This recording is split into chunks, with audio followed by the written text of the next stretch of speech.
You're now tuned into the Shoot for Teams podcast with your favorite guys, Dorian and Kyle. Welcome back, ladies and gentlemen, to another episode of the Hardwood brand podcast. It's your favorite guy, Old Man Ross, sweatsuits and fly kicks. It's your main man, D Hill. Gift cards loaded up. You got some? I only got a few left. Oh, okay. I'm just checking because I didn't give you nothing. It's the middle of the season. Pretty much, 45 games in? Halfway point almost. Halfway point.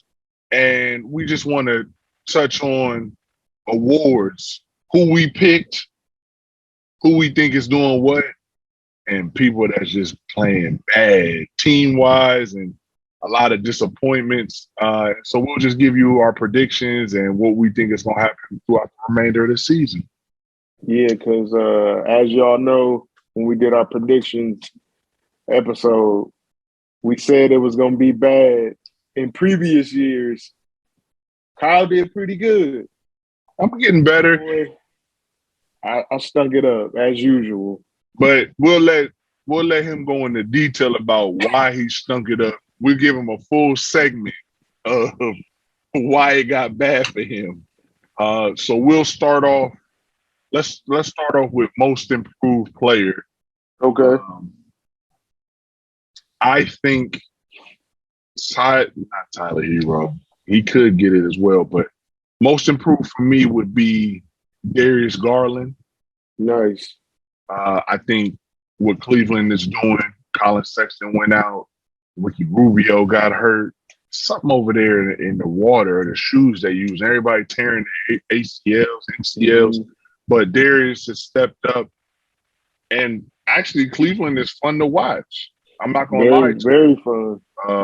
Even Kevin Love has a new boost of energy, and Jared Allen is playing well, and Evan Mobley. So I think Darius Garland, being first-time All-Star, is deserving and most improved. That's my pick. Yeah, I definitely agree with that. And the crazy thing is people don't understand or realize that coming out of that draft class, like he was high on everybody's list, but he got hurt. So people kind of forgot about him. Right. And now he's healthy and he's balling again. So he's balling. He's balling, man. I was like, damn. He nice. He got a nice little game on him. Nice, yeah. Couple moves in the bag. I was surprised that he was – they don't really need Colin Sexton if you think about it. He might be on his way out. Yeah. They just added my boy Karis LeVert too. I'm a fan of Karis. Him and Jared Allen back together. They played in Brooklyn for a couple of years. Cleveland might be able to do something. Not do something like – They could. Not get out ahead of ourselves, like win the chip. But going too far. But maybe kind of cause trouble in the playoffs, early in the playoffs, I say. So. Yeah. So I got a person that I kind of was like down on, like when he first came into the league.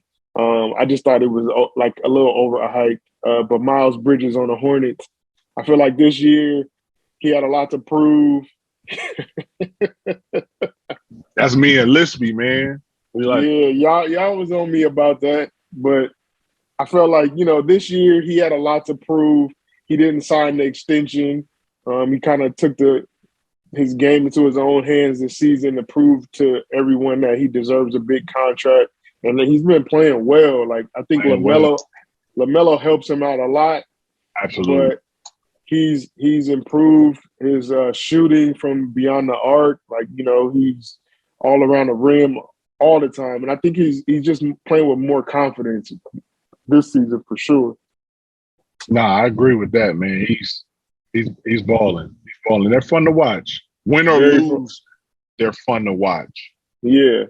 So just before we move on, so after we give our current picks, our updated picks, I'll say who we picked in our previous one. So Kyle picked Dennis Schroeder as most improved.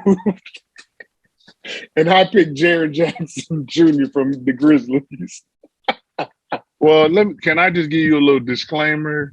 I was going in after he left the $80 million on the table, or $40 million, or whatever it was that the Lakers offered him, and they grabbed $6 million from the Celtics. So I'm like, you're playing for 1 year, you're auditioning for the league, you're gonna come in hot. Yeah, you running it. It's not working out too well. I mean, Boston, they got to figure it out too. They have two of the same guys, two of the best players in the NBA, but they just kind of look like they're playing pickup. You get 50. Okay, another night I get 30, but it doesn't seem like there's team chemistry. I don't know. But yeah. Dennis Schroeder wasn't even close. I don't even know what he's doing. I don't either. It looked like he's going to be stuck with that 6. That gotta hurt. It gotta hurt. But Jackson is doing okay for the Grizzlies. Oh yeah, Jaren Jackson is playing well. The only reason why I didn't say him as far as like sticking with him is because I don't think his game is as flashy enough for them to be like, oh, Jaren Jackson. It's not. Because Ja's kind of taken all of the highlights and everything. But Jaren is solid, man. Like, if they didn't have him, I don't think they would be in a position they're in right now. But Ja playing out of this world right now. And this is a little bit, so we might have a chance to win in this category. Speaking of the Grizzlies, we saw him play Summer League as Desmond Bane, who could be most improved. Guy. That's your guy. Swole, but can shoot, very efficient. I think he was averaging 9 points. Now he's averaging 18. So he's somebody also that can be in the conversation of most improved because, Jaren is getting a little looks. You said Ja is balling for the team. They're playing well. Dylan Brooks is out, and Desmond Bane just kind of stepped in and took his spot. Not took his spot, but he took his spot, bro. But Brooks, in his defense, is a good defender. Not that Desmond Bane is not, but he's a hell of a two-way player, Desmond Bane. So he's somebody that could be most improved as well. It definitely gives Memphis something to think about. It's just like the Cavs with the Colin Sexton situation. They're gonna have to make a decision. So what you're also doing this podcast is giving early predictions of people getting traded. You gave two. You gave two. Okay. All right. So moving on, we'll go with the six-man award. Okay. Who do you have as of right now? There's a plethora of guys, but I think this guy who you mentioned in the previous podcast, and I'm sure who you picked him this time as well. He talked a lot of stuff about his game during the off season. Swag was high. Swag was very high, and he's backing it up, man. Like, he's down there with that dog pound in Miami, and they out there hooping, man. I gotta say, Tyler Hero, man, he shocked me for sure. I didn't think he was gonna level up his game the way he has this season, but hey, man, he's backed it up. I can't say nothing bad about him. Kyle said it. I was high on the Heat, though. I like the Heat. I still, a couple injuries cause a little ruffle in our feathers, but I think we you said the dog pound. That's what you call them. Dog pounds. They call themselves the kennel. The kennel. They're getting it together. But Tyler Hero for me, which I wasn't a fan of last year. I said the swag and how he just carried himself. But I think Jimmy Butler again, and even the coach and UD and those guys, they're all locked in. Bam missed a lot of games, and Tyler stepped up when Jimmy Butler was out and Bam was out. And you have guys next man up mentality. Even Duncan Robinson starting to kind of pick it up. He started off very slow, but because Kyle Lowry had been in and out of the lineup hurt. Exactly. So it's next man up mentality, and I think that is the culture of the Heat. And Tyler's been holding them down, so we're both on the same level. With that, I was trying to think of anybody else that I could kind of think of that is Yeah, even like close. previously I had Alex Caruso, and I think he was doing well the Bulls before he got injured. But I think that kind of takes him out of the category now, just because he's missing so many games. But he could come back but I think Tyler got it on lock. Because my man, poor Lou Williams, he not getting no minutes down there with your Hawks. What's happening? Well, Lemon Pepper Lou he's on his way out anyway. I think he's gonna do some type of franchising at Magic City or Body Tap or one of those Lemon Pepper Lou wings. You know what I'm like? They probably got him now. I know he's already shut that down and signed, and he has that, but he can put it on the menu after 2. Lemon Pepper Lou. Woo! Lou, hit us up, man. If you hit us up. After 2, Lemon Pepper Lou. This is what we do. Get you some legs and thighs, and That's we gonna it. go all the way live. Let's stop with this remedial rapping. That's it. But the 6-man looks like it's on live.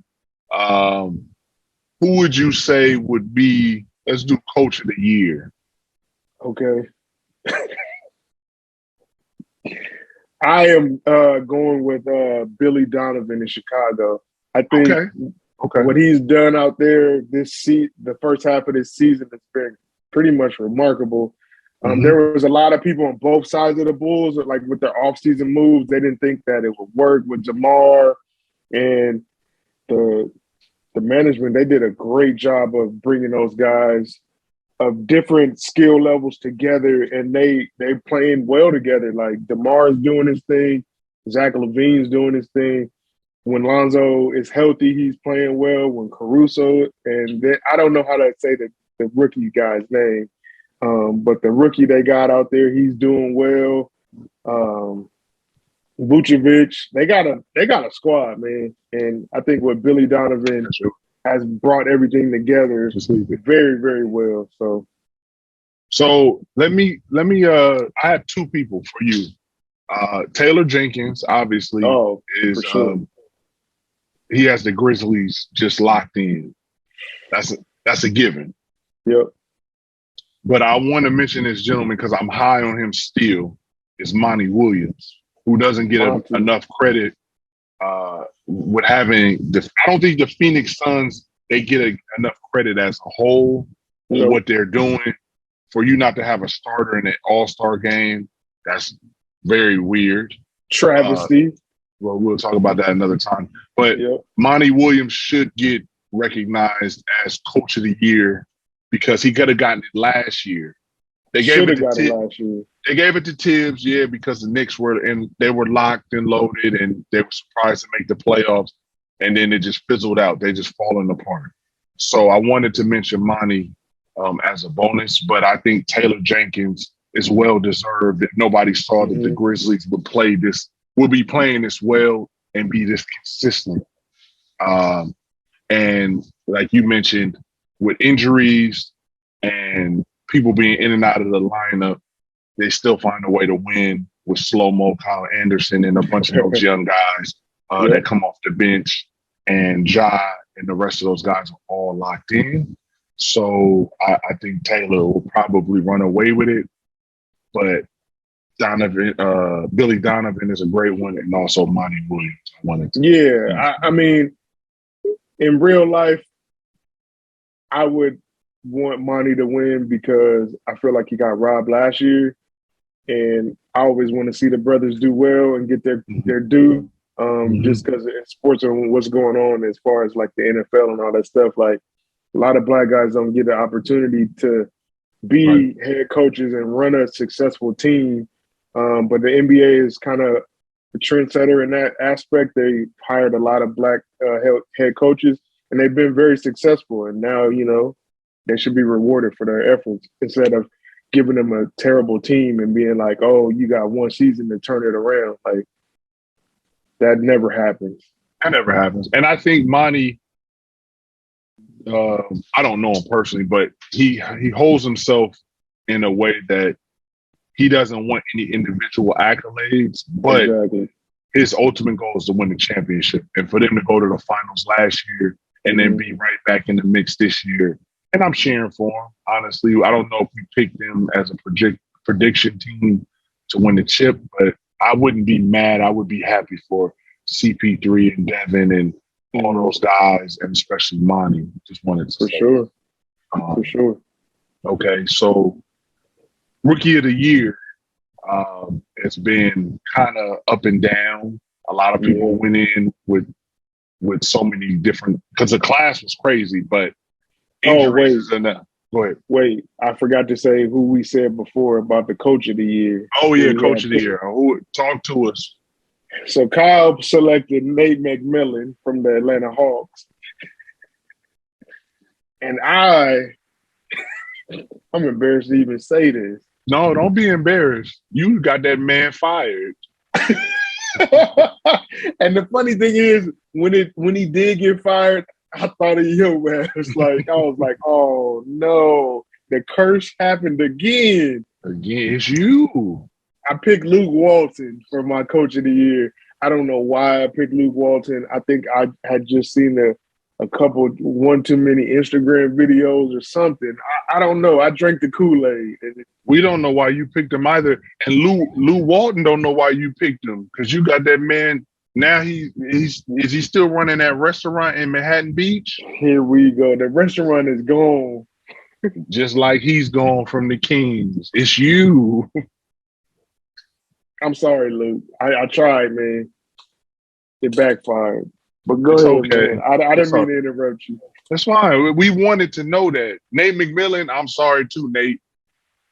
Maybe we should just take Nate off the list when we talk about coaches, because there's certain coaches we want to do well. Maybe Nate and Lou Williams could start a food truck out there. Nate and Lou's. Lemon pepper with Nate and Lou.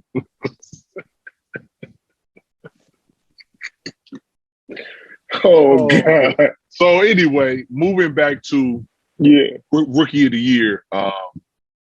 Coming into this season, there were so many guys that we had seen in summer league, and so many great guys in great positions. Injuries happen. Obviously, NBA is different than college play. I still have Scotty Barnes, who I'm high on, but Scotty missed a lot of time in Toronto with injuries, and they're still trying to figure it out and everything like that. But I like Scotty. I think he has a great chance of winning the award. Who do you have? I'm going to stick with Cade Cunningham, man. Like, it started off bad. It started off rough. It looked like he was like an overhyped pick. But again, like, I just thought it was going to take him a little time to get used to the speed of the game, because he's so, like, mellow as far as his game goes. Like, he's just kind of chill, and then he'll hit you with something. And I think he's just starting to pick it up, but it sucks because he just got injured again. So he's probably going to miss a few games, and that might hurt him a little bit. But I feel like the second half of the season, he's going to kick it up a notch. Yeah, he's in Detroit. There's not a lot of help. But I feel like I'm going to stick with Cade, even though the front runner right now is Evan Mobley. He's been playing out of his mind. Like, I didn't think he was going to play so well so soon. I thought he was maybe a little too skinny for the position and the physicality of the NBA, but he's using his full skill set out there in Cleveland, and they're taking full advantage of his talents for sure. Yeah, for sure. I agree with that. I think Evan Mobley is the front runner. You mentioned Cade. There's a young man that's out there in OKC has a chance. Oh, Giddey. Giddey is nice. The team is bad. I know a lot of people wanted Jalen Green or Josh Christopher. I just think that situations change a lot for guys. For sure. Opportunities and the system you play in, coaches. So we'll see. I think this one is the one that's really up in the air.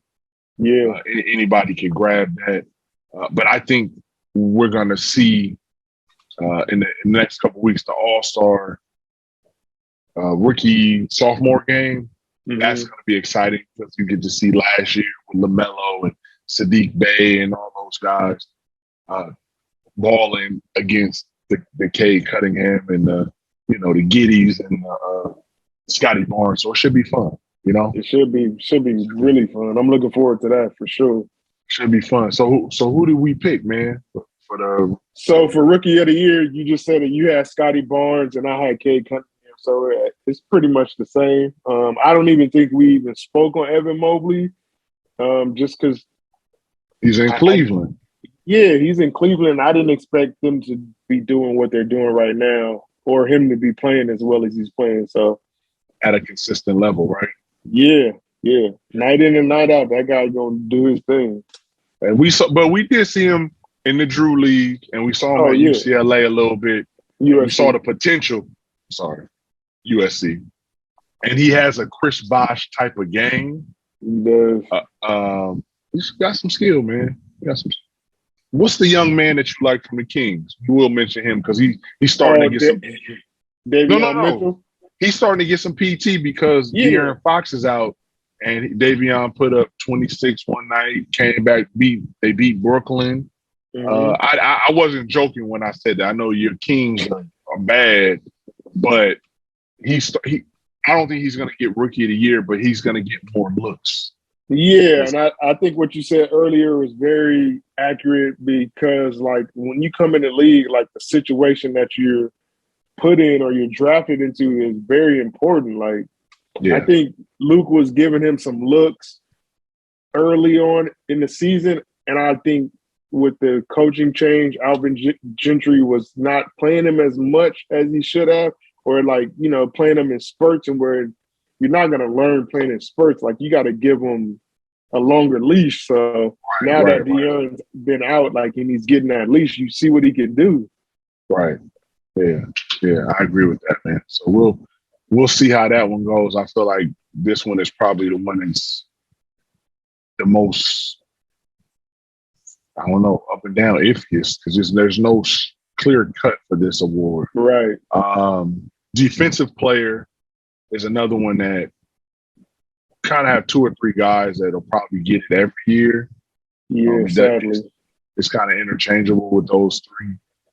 Do you have somebody new that is not out of those three? Who would you say is your pick? I mean, I feel like, the first podcast we did, it was a theme with one team, and I feel like we're kind of trending in the same direction with a team that we've been talking about mostly during this whole podcast.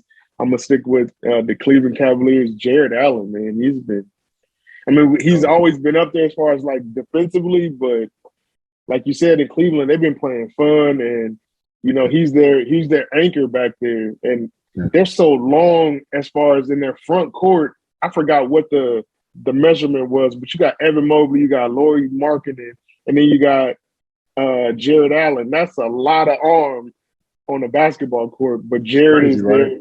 Yeah, Jared is their anchor, and I feel like he should get the nod, man. Like, he's a young guy, up and coming Hooper, and his team's playing well, so that's who I'm going with. You didn't want to say nope. You already know who you saying. Nope. Not at all. You didn't even let me say his name. I know who you was about to say. Kobe. We'll leave it alone. This one is, I'll mention two guys, and it's kind of easy. It's an easy out for me. I think Giannis can get it every year. That's easy. It's a given. The guy gives 150% every night on both ends of the fifth floor. I like Draymond for what he does. Offensively, it's falling down. I gotta say Draymond. He does well for his size, for sure. He does. He's because of what he does now that Clay is back. He hasn't played with him because Clay has been hurt. And he's missed a lot of games. But I think when he comes back, he can focus more on that just to facilitate what he was doing before. But it's a lot easier now with Jordan Poole and Steph, obviously, and Clay, Andrew Wiggins. Offensive, he has so many offensive weapons. He can focus on defense, bringing the ball up, playmaking, getting assists. And I think that Draymond might be able to snatch the Defensive Player award. But I think Jared Allen is a great pick. It's a surprise pick. And, guys should be rewarded that, especially not just their team, but individual play says a lot. And a lot of times they give guys the award when their teams are doing well, and the guys that are on losing teams, they get unnoticed. That's not fair, Yeah. So it's easy for me to pick Draymond because he's on the winning team with Steph and Clay. It's easy for me to pick Giannis, but I think Cleveland doing a 360. I think Jared Allen should be recognized for that and also be an all-star. Yeah, for sure. I agree. I thought that was dope. I guess so who did we have? Oh, so we had who did we have? Let's see. I picked Davion Mitchell, who we just talked about. Okay. Which was where I was a little too ahead of myself. And you picked Anthony Davis. Mr. Glass himself. He can't stay on the floor to save his life. And then when he's on the floor, he's falling down on the floor. This is what true. What are you doing? Is it ice on the floor? I don't understand it. Here's the thing. Like, this injuries have plagued his whole career. The Lakers knew that coming in. But the Laker fans are so, like, they look past all that and just saw, we got AD. Like, they want to chip in the bubble, but he back to AD like he was in New Orleans. It's like he hurt every other month. So to piggyback back off you have two types of Laker fans. You have the diehard Laker fans that know what's going on.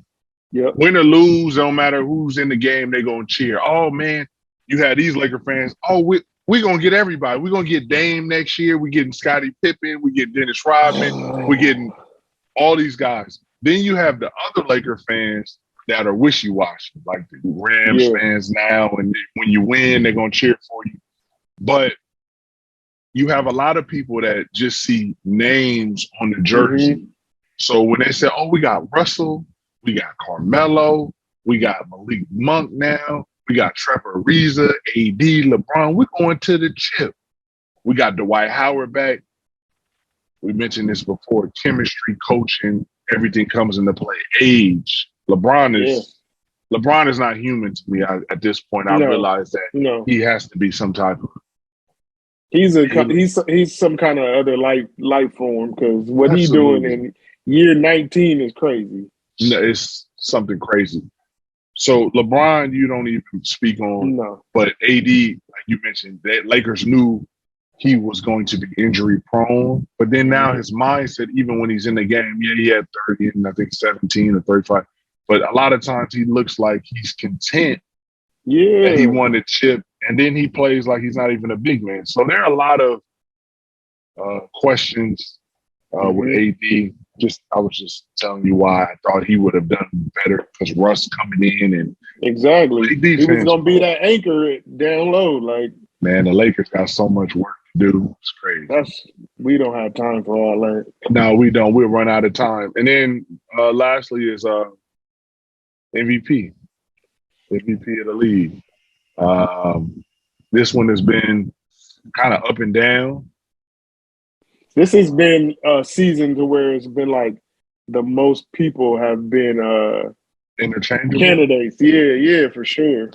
Yeah. So I'm gonna stick with Joel Embiid.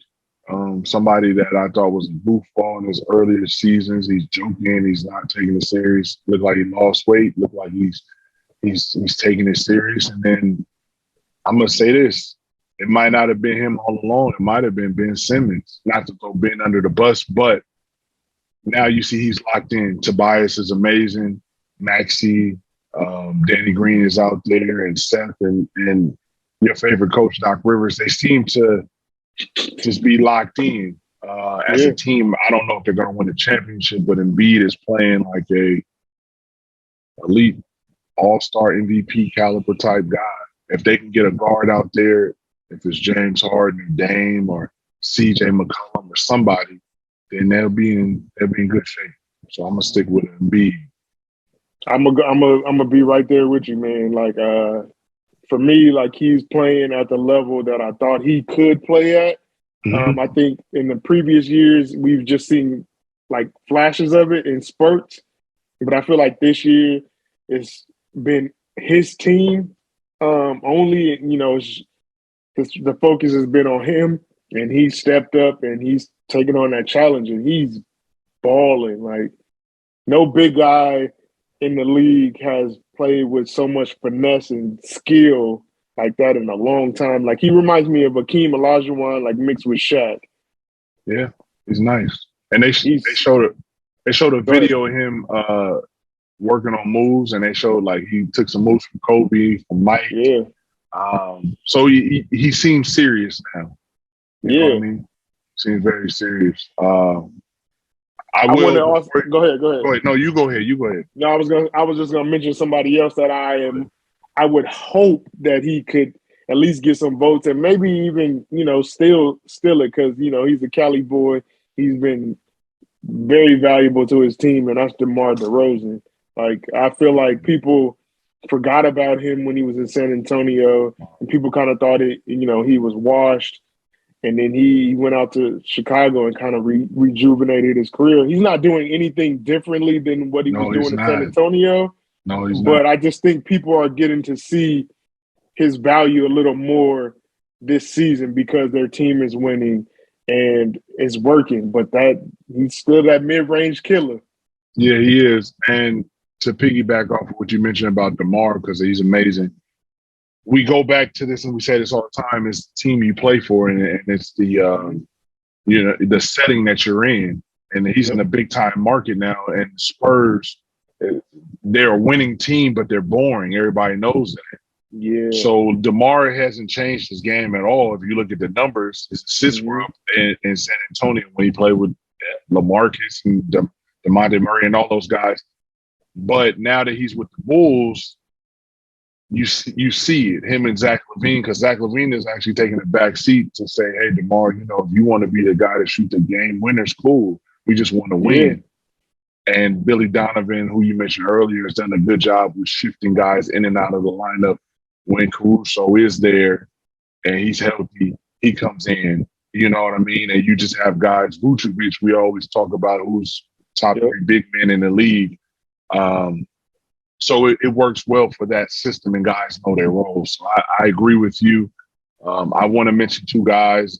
One is Ja Morant, who could be in the conversation because nobody expected Ja to have this impact on the league, and he's fun to watch. And people are like, oh, the Grizzlies are playing? That's Ja. I've had people that don't watch basketball like, oh, man, who's that Ja Morant guy? I'm like, he's a killer. And he's young. And he's probably like 130 pounds, or whatever. He is small dude. Small guy, but he has that AI killer instincts and, different guys. And he's fun to watch. Also, just to put in everybody's mind, Chris Paul could get the MVP because Chris Paul's numbers are higher than when Steve Nash got the MVP for the Suns. The 2 years he took one from Bean and when he took one from Shaq. So if we're going to say best team, now Chris Paul needs to get more votes because if they're in first place and Chris Paul's averaging 15 and 13 or 15 and 15, that's better than Steve Nash's numbers.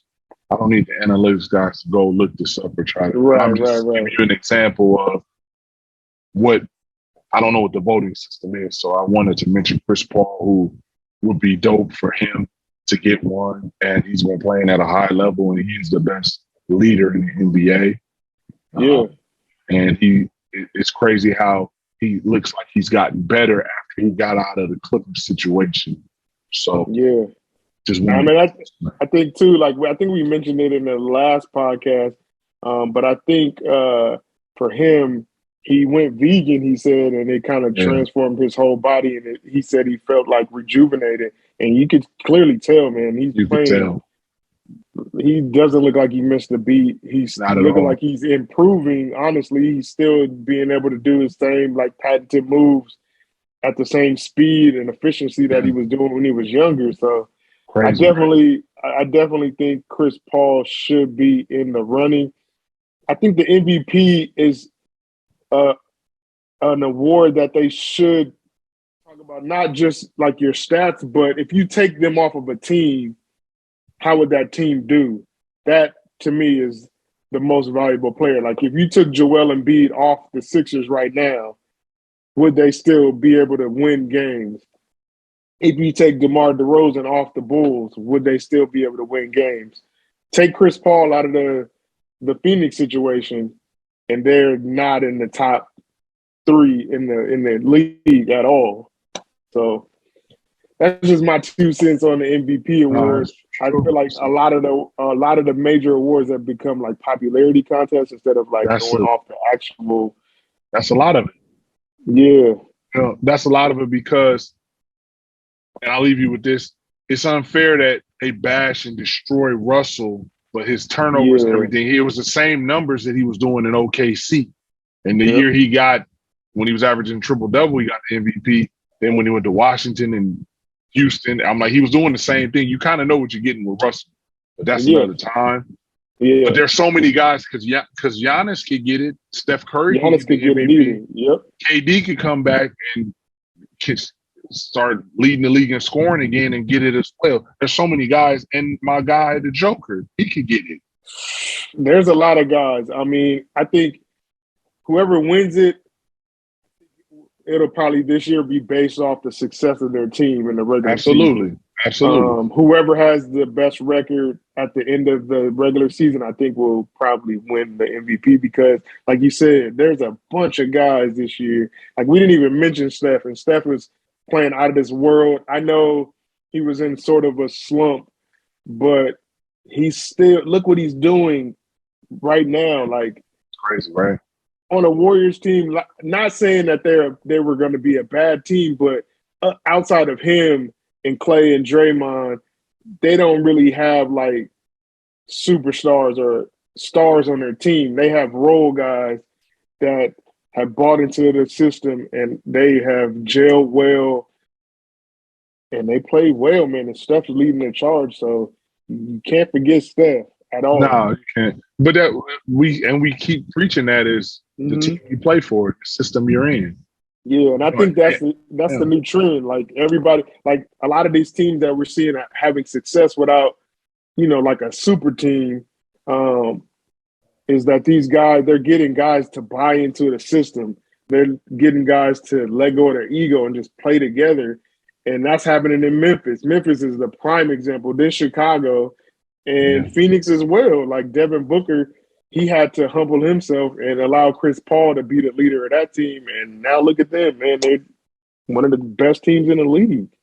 And also, that's why Milwaukee was successful last year and this year because Chris Middleton could have left and got $200 million. Bobby Portis had a chance to leave and get a lot of money. These guys, Drew Holiday could have left. He's one of the best unnoticed point guards in the league. What'd you say? They humbled themselves and like, man, I'd rather win now. Get another ring. And everybody knows this Giannis' team. Giannis is like, cool, because he's somebody that works hard. He's been working on his free throws. Every year he's getting better. And that's scary. It is scary because I mentioned the Special J that at one point we had AD higher than Giannis. Facts. Now Giannis has passed AD twice, damn near. And AD, and I'm not here to bash AD at all because he's an amazing talent when he plays. Yeah. It's very inconsistent even when he's playing now because some of the moves, and he's just out there sometimes. And when what you talked about earlier was like he's content with what he's doing on the court. Like, me and my dad went to a early game this season, Lakers and Hornets. And I was just like, AD should be beasting these guys right now. Like, you have Miles Plumlee guarding you. Like, you should be killing. But he was content with shooting jump shots. Like, get in the post. Like, he doesn't have any dog in his game, honestly. I mean, he never has, but I feel like It's if being he were to, exposed now. yeah, like if he were to have a little bit of dog in him, like if he were to play like what Memphis is doing right now, like he would be unstoppable. And I think that's what Laker fans hope that they could get out of AD, but he fell in love with the jumper. Because just imagine if AD had what Russell has. Oh man. Then you have Giannis. Yeah. And some. Yeah. I don't know. So okay, you picked Joel Embiid okay. in the previous podcast, and I actually picked the old man himself, LeBron James. Which is another person that can be in the conversation. LeBron, sure. You can't go unnoticed without mentioning LeBron. Yeah. LeBron could get it every year. And year. He was putting up crazy numbers before he took a couple games off. And I know how LeBron does just to recharge the battery. Yeah, for sure. So, but so speaking of teams, give me 3 teams. We'll talk about 3 teams out of the East, 3 teams out of the West, and 4 teams that you think can come out to win the chip. Which we started with, the East or West Coast? Let's start with the East. We go East always first. A little East Coast bias on your part. 3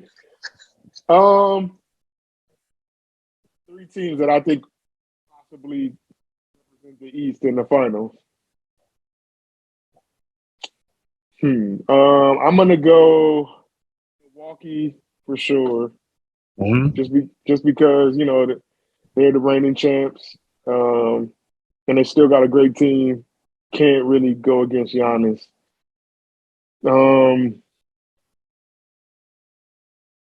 Miami Heat for sure. They're tops in the East right now. They seem like they back to playing Miami basketball. Jimmy, like you always say, Jimmy got them boys locked in. And then I want to say the Bulls, but I don't know if their inexperience might hurt them down the line. So I'm gonna go with Philly coming out. Okay. I'm gonna go with Philly. There's nothing wrong with that. And there's so many teams. I was just yeah. I mean, because I was gonna be my normal self, say the Cavs, but I think we're a couple seasons away from that. You don't see much out of Brooklyn? I don't, man. Honestly, because it's such a circus with them. Like, okay, first we had this whole Kyrie's not playing because he's not getting vaccinated, and KD and James were playing. They were winning some games. Then KD gets hurt. Now Kyrie's coming back. Kyrie's playing amazing, and now there's grumblings that James is not happy with his role in New Jersey. He wants to be traded, possibly. Like, I just feel like it's too much. Like, if they could all get on the same page, there's no doubt, like, they're the most talented team in the league because you got KD, who is arguably the best player on the planet right now. And then James, if he could just do what he does and just stop being him, like, just play ball. Yeah. And if Kyrie were to get vaccinated and to be able to play home and away games, like, I think that they're just unstoppable because Kyrie came back and he wasn't missing a beat, and like, he didn't miss a step. So I think for me, like, that hinders them. Yeah, I agree with that. So the East for me, Philadelphia is strong. I think I think Philly's strong. Philly's strong. I have Miami I'm going backwards, so I got Philly at 3. I think if they could get somebody for Embiid, that would be, not Embiid, for Ben Simmons, that would be great. Oh, yeah. Because they're still trying to figure that out. I just think they'll probably run into Chicago or Miami or somebody or Milwaukee, and it'll probably be kind of tough. Mm-hmm. 2, I have because I like the Bulls too, but the injuries are starting to, and I would love to see DeMar and those guys get a ring. I will put Philly and the Bulls at a tie at 3. Okay.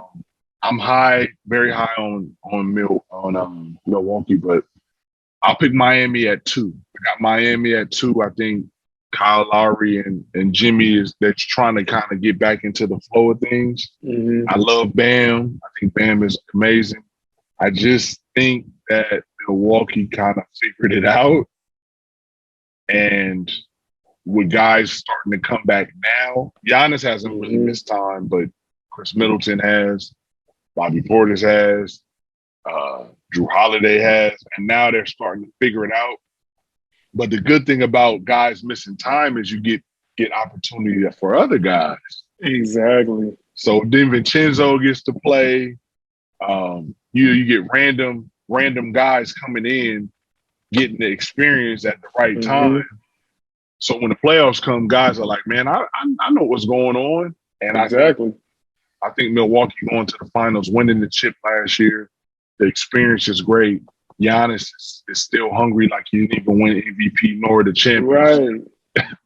Right. So I have Milwaukee coming out of the East. Okay. I do agree with everything you said with Brooklyn. I'm very biased of Kevin Durant. He's the most amazing basketball player on the planet. And I'm enjoying Kyrie. We never really talked like that's his personal beliefs. And, whatever that man wants to do, do what's best for you and your family. I do think that the NBA and certain venues and certain places will start to change the mandate because I've seen Kyrie play in Golden State, and at one point they had a mandate, and then all of a sudden he played a couple weeks ago against Steph and Clay. So I think by the time playoffs come around, there'll probably be a different mandate. Yeah, and we'll see. Kyrie will probably get to play, and it would be dope. I said this before. Him and KD are dangerous. I think James has to be in rhythm and have the ball, and we all said that, and I just didn't think it would work. I know they only played so many games together, but if you get KD and Kyrie and you get a third solid piece that's unselfish, a Draymond type or somebody that can facilitate and help your team. I mean, if I was Ben Simmons, I would be trying to figure out how I could get out there. I would be reaching out to these young guys because now you can go and then you don't even have to shoot the ball. And when you do shoot the ball, it'll be high percentage shots. Yeah, because Kyrie really wants to play the 2. Right. So you now you run the 1, and all you got to do is play defense, which Ben Simmons does, and make your free throws. And when you go to the basket, just try to dunk on everybody. If you think about it, bro, you 6'10", like why wouldn't you? And so then you build. If you have Ben Simmons and KD and Kyrie all healthy and in the right mind frame, you got a scarier team than James. James is an amazing talent, but we always mention it's kind of who you play with, and the system you're in. And it didn't work with him and Chris Paul. It didn't work with him and Russell. It didn't work with him and Kev. I'm not saying it's all on James. I just think that a lot of the times the system and the coaching that he's with, they just have him. It's all offense. Yeah, and I think it's scary too, even for Joel Embiid, like when they're talking about the swap with Ben Simmons and James. I'm thinking like, damn, if James get out there, he might mess up that team's chemistry. I mean, I don't know. Like I don't know James personally. I don't know how he is in the locker room or anything like that. But when you have a team that's gone through so much turmoil during the season, as far as with the Ben Simmons saga, and then you bring somebody else in that's a superstar that's going to take away some shine from your main guy. Like, I don't know if that's such a great idea. Right. I don't know. I mean, James, like you said, he's a great player, but I don't know. There's something about him. I'm not a fan of. And there's a lot of people. He rubs people the wrong way on. It seems like attitudes at times because he can score, and you can score 40 and 50. But if your team is losing or it doesn't resonate the same in the playoffs. And people are like, man, I don't care about. We've seen this already from him. Exactly. Players like him. So I just think Brooklyn should try to figure out if they're going to keep KD and Kyrie, how they could build around those two guys, because you got two amazing, talented guys in their prime that are close, and Brooklyn will be scary, you know? Yeah, facts. So with the West, we'll shift, and I'll give you three.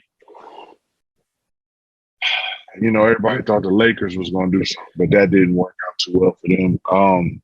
They still got a chance. They got a chance to play in the play-in. You right.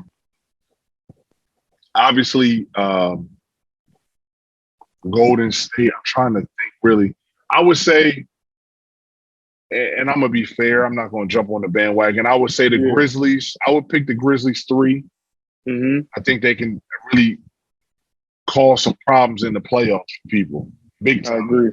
Big time problems if all those guys are healthy and those guys are still locked in, and I think they will be. Number 2, I have the Warriors. I think once Draymond comes back, he's the glue.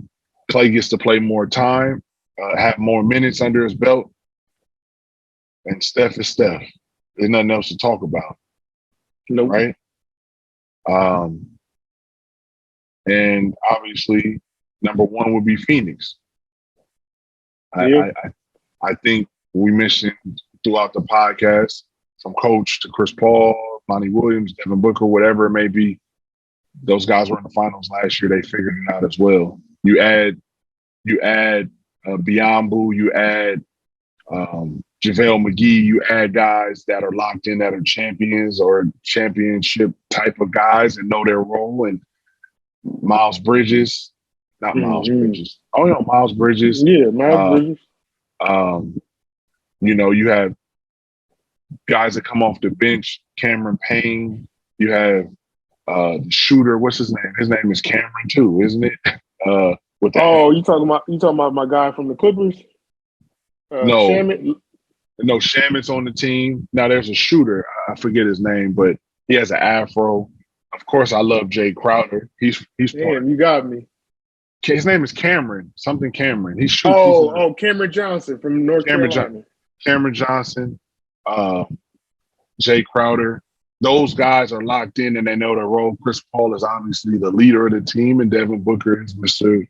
72 or whatever he wants. How many points he want to put up, he can do that. So those are the 3 teams I have coming out of the East. They're all interchangeable, but I think it would be an amazing series to see Phoenix and Golden State in the Western Conference Finals. But I don't want to not give Ja and those guys Memphis credit, because for them to be doing what they're doing, nobody expected that. No. I mean, I expected them to be in the playoff picture. I didn't think they would be on the top tier of that playoff picture. Top tier. So go ahead. You got it, man. I mean, I'm going to say I got the same order. Okay. Same exact order. I can't really, you kind of took all the words out of my mouth. Bad, man. No. It's good. It's cool. It's nothing much you can say. Like, I feel like Phoenix is very strong. Like, they're not getting enough credit for how they're playing. I don't know what it is. Like, maybe it's them where they are in Phoenix. I don't know. Like, the Lakers are losing, but that's dominating the headlines all the time. And Phoenix had a long winning streak, and nobody was really talking about it. Monty Williams is coaching his butt off. Chris Paul's playing amazing. Devin Booker's playing amazing. JaVale McGee, when DeAndre Ayton was out, him and Biyombo came in and they didn't miss a beat. Like, you gotta watch those guys. So, and also with what Golden State is doing, I was very shocked in the beginning of the season, because I didn't think that the guys would make the leap that they made from last year. Mm-hmm. I knew that last year was going to be a year where they all like try to figure out the system that they were trying to play in Golden State, but I didn't think that they would be playing at the level that they're playing now. Jordan Poole has been playing out of his mind. Like he was balling at Michigan, and he came into the league, and he had to find his way. And I think over the summer he must have busted his ass because dude is like he was playing pretty much in Clay's position and doing a damn good job at it, man. He's still doing good. Like Steph was out, and he steps up. Like at Jordan Poole. Who else is on that team? They got all Andrew Wiggins. Yeah, Andrew Wiggins surprisingly has been playing very consistent. He's another guy that people kind of gave up on. They thought, he was overrated, but he's been steady. He's been steady. And now that Clay is back, he's getting into a rhythm. It's scary, man. It's very scary. And I mean, Memphis, you said it all. Like they're the dark side is what they call themselves. And I love it. Like I love to watch Ja play. He's very exciting. I love the energy that he plays with. And you can tell that they love playing together. And that's mostly what I love to watch as teams play together as one and have fun playing together. And there's no egos, and they're tough, man. They're a tough team. They're tough. It's gonna be whoever gets them in the playoffs. It's gonna be it's gonna be a brawl. It is, man, and it's funny because you haven't been this excited for a Memphis team since like Zach Randolph. Oh yeah, the Grizzlies days. Yeah, and they had dogs on that team too. The dark side, Tony Allen's wild self. You know what I mean? Them dudes was Michael Conley was on that team. Yeah, Marc Gasol. This was out of control out there. So it is fun to watch that. And I hope Ja and those guys continue to do well. And out of the 6 or 7 teams that we mentioned, I wouldn't mind if anybody won the chip. It doesn't. Same. Me being an underdog type guy, it would be amazing if Memphis could pull it off, but that's a stretch. It's a stretch. It is, but we'll see what happens. I'll give you a few teams before we get out of here that they're just not having a good season. Out of the few, who would you say is the most disappointing? I give you the Clippers. I give you the Lakers. I give you the Houston Rockets. I give you the Brooklyn Nets, the New York Nets,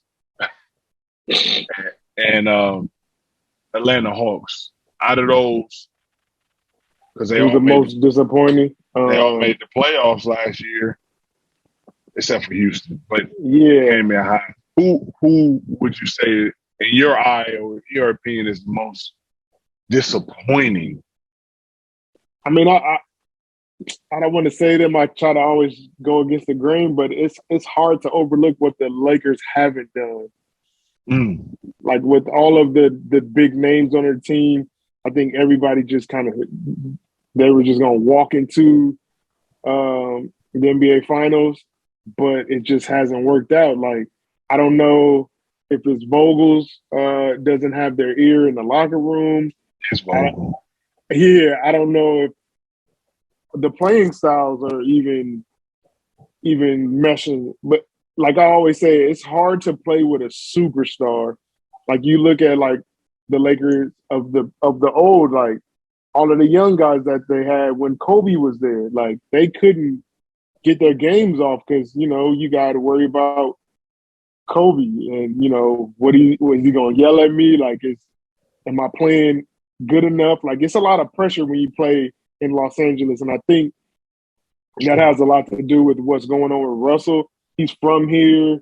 He wants to win a championship. He knows the possibility is there, and this might be the closest that he's been since that one year when they lost in the finals to the Heat. And I think he's maybe putting too much pressure on themselves, and it doesn't hurt that, all the fans are yelling craziness and talking crazy about him on social media, which isn't fair because Russell's just playing the way he's playing on top of playing with LeBron James and Anthony Davis. Like, it just, I don't know. I don't think I don't think they did a good job of constructing this team, honestly. And yeah, they're my most disappointing team of the year so far. Mm. Yeah, that's true. Yeah, sadly. You hit everything on the head. With what you said about the Lakers and with Russell. I'm still a huge fan, and I definitely agree that the spotlight is always magnified being in Los Angeles or in a big market. So if Russell was in New York not doing well, it would be magnified, or Philadelphia or Chicago or any of those big markets. But because we live out here, we see it times 1,000. And, that's just, it's unfair to Russ. And, Russ definitely knows what he needs to do. And I know he's been getting benched. And it's not just on him. It's not just on the coach. But Russell's not the only one that's not producing because, Melo starting to fall off a little bit. And I know Malik Monk has been inconsistent. Kendrick Nunn hasn't played any games, but Trevor hasn't done much. AD just came back. Dwight Howard hasn't done much but dye his hair and smile on the bench. And, DeAndre, I forgot he was on the team. And why even have DeAndre? THT is another guy that, inconsistent. And I'm not blaming, but the coach needs to make adjustments because one guy will play for 2 or 3 games straight, and then he won't play for 2 days. The next 2 games. So how do you get to a rhythm, and how are you consistent when you don't even get the consistent minutes? So I think a lot of it, people don't realize that the Lakers lost key elements. One being JaVale McGee, another one being Alex Caruso, another one being Jason Kidd. You lose 3 people like that, and you bring in big name guys. Well, we got Russ, we got Carmelo, we got DeAndre Jordan, we got Trevor Ariza, we got Malik Monk. Yeah, you got names, but those guys knew their role very well. Alex Caruso is a big-time role guy, so is JaVale McGee. And as much as people want to say, well, Vogel is the head coach, I don't think he's ever been the head coach. I think he just has that title. But Jason Kidd and some of the other assistants have been the ones that have made the calls. So you see what Jason Kidd is doing in Dallas now with an injured team. They're still competing at a high level. Exactly. So with all that said, most disappointing for me, because I'm selfish, is 2 teams. I'll say the Clippers, because I wanted to see Kawhi and PG play, and injuries have just been decimated that. Yeah. And another team that I didn't even mention would be Portland, that we were high on for Chauncey Billups, and then obviously Damian Lillard were fans of, and we thought CJ and Nurkic and those guys come together. And Dame is hurt, but when he was even playing, it's almost like he tried to shift his game and get the guys involved more. Yeah. And he just didn't have a good season at all, really. Yeah. I'm not here to criticize him, but as a fan, it's just like, damn, we thought it was going to be Chauncey was going to have those guys locked in. And I don't know if it's just Chauncey. It just, the basketball guys, it just didn't work out the way it was supposed to. It's something in Portland. The injuries have always plagued that team, man. Right. Forever. You're right. I'm going to just call it the Bowie curse. And then after the Bowie is Brandon Roy, like you mentioned. So it definitely something in Portland. They said it's a beautiful place, and we're not talking about to live because it is a beautiful place. Just saying. But just that. Yeah, the basketball-wise. In the arena, as soon as you walk in, it's like the 6th man, the ghost just hit the players and somebody knee give out on them. But what kind of, no pun, but what kind of hardwood are they using up there in Portland? Well, it's the same. Unfortunately, man, it's the same hardwood that they're using in Cleveland because you saw 2, Rubio and Colin Sexton. So it's just not. It might be the sneakers. It could be a series of things, but overall, those teams are disappointing. Yeah, I agree. I definitely agree. And we'll see. I want to ask you one thing before we get out of here. Do you think with Brooklyn as a whole, if everything locks in next year, James stays, Kyrie's vaccinated or whatever, and KD, they're just a clear case to win? No. Okay. Talent wise, yes, but I don't think it. I don't think so. It changes. Yeah. Okay. All right. We'll see. Because I know everybody's like high on him. And we'll see. Because the other team in New York is definitely falling through the ground. We thought they was gonna rise, but they running in place right now. Because they put everything on Julius, but everybody knows he goes left. Exactly. That's all he do. Just stay on the left. Just stay on that left. He can't do nothing. And everybody says that. And Special J's first favorite player, the Smiler, Kimba, we thought he was coming back to New York. He had one good game.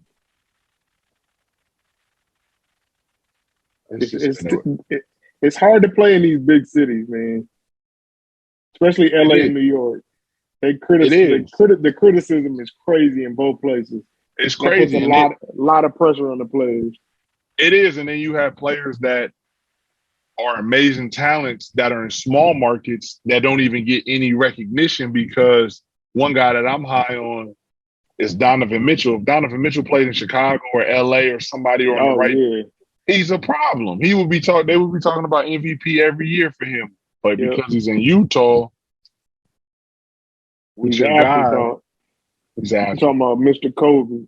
Mr. COVID himself caused everything. So we'll see. I mean, that's just kind of where we are mid-season. All-Stars right around the corner. And then we know teams start to kick it up in full gear and get ready for the play-in games and then the playoffs. Yep. We'll kind of see it. But we wanted to leave you guys with some content. We hadn't been around in a while. Since the holidays. We're just kind of in the planning stages of like where we wanted to go for this next year. But the holidays, it was wild in California for sure for the holidays. Yeah, everybody was getting that Omarion COVID variant, and people were trying to stay safe and be with their loved ones. So we wanted to give you some type of content and we're gearing up. We have a lot of cool interviews and cool podcasts for you guys with the weeks to come. So, that's really it, man. You want to say anything else before we get out of here? No, we're just, this year we're looking forward to being, more consistent with the content as far as the podcast goes. And as far as our merch goes, like we're going to be, have a lot more offerings this coming year.